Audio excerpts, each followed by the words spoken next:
नमस्कार. या भागात आपण भगवद्गीतेतला जो श्रेष्ठ संदेश आहे, कर्मयोगाचा संदेश, तो बघणार आहोत. मनुष्याला कुठला अधिकार आहे आणि कुठला अधिकार नाही, असे भगवान श्रीकृष्ण याच्यामध्ये अर्जुनाला सांगतात. मनुष्याला केवळ कर्म करण्याचा अधिकार आहे, मात्र कर्माच्या फळांवर त्याचा अधिकार नाही, असे भगवान श्रीकृष्ण अर्जुनाला सांगतात.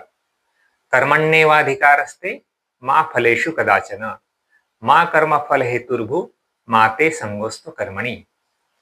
मित्रांनो, या एका श्लोकात भगवान श्रीकृष्णांनी जीवनाचे संपूर्ण तत्वज्ञान सांगितले आहे. या श्लोकातून आपल्याला 4 मुख्य सूचना मिळतात. काय मिळतं? पहिली सूचना, तुला फक्त कर्म करण्याचा अधिकार आहे. दुसरी सूचना, त्या कर्माच्या फळांवर तुझा कोणताही अधिकार नाही. तिसरी सूचना, कर्मफळाची अपेक्षा ही तुझ्या कर्माची प्रेरणा नसावी. आणि चौथी सूचना, आणि काम न करण्यात म्हणजे आळसातही तुझी आसक्ती नसावी. अनेकदा आपल्या मनात प्रश्न येतो की जर फळच मिळणार नसेल तर आपण काम तरी का करायचे? पण गीता आपल्याला सांगते की आपण आपले काम थांबवायचे नाही, तर कामामागचा जो स्वार्थ आहे तो थांबवायचा आहे.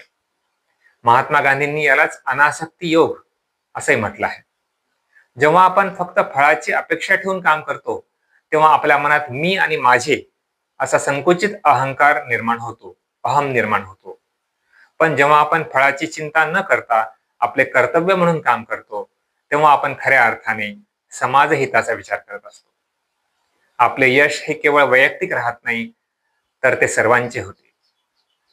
आज समाजात जो भ्रष्टाचार, हिंसा, स्वार्थ दिसतो, त्याचे मुख्य कारण म्हणजे केवळ आपल्या स्वतःच्या फायद्याचा विचार करतो आणि इतरांचा आपल्याला विसर पडतो. आपण जेव्हा आपल्या कर्माची फळे संपूर्ण समाजाशी जोडतो आणि मी ऐवजी आपण असा विचार करतो, तेव्हाच खरी सामाजिक प्रगती होऊ शकते. म्हणूनच आपण सर्वांनी एक गोष्ट नेहमी लक्षात ठेवली पाहिजे की परिस्थिती कशीही असली तरी आपले कर्तव्य पार पाडणे हाच आपला धर्म आहे. फळाची चिंता सोडून आणि आळस झटकून आपण आपले काम निष्ठेने केले पाहिजे. चला तर मग फळाच्या आशेने नव्हे, तर माझे कर्तव्य म्हणून प्रत्येक काम प्रामाणिकपणे करूया आणि खऱ्या अर्थाने कर्मयोगी बनूया. जय श्री कृष्ण.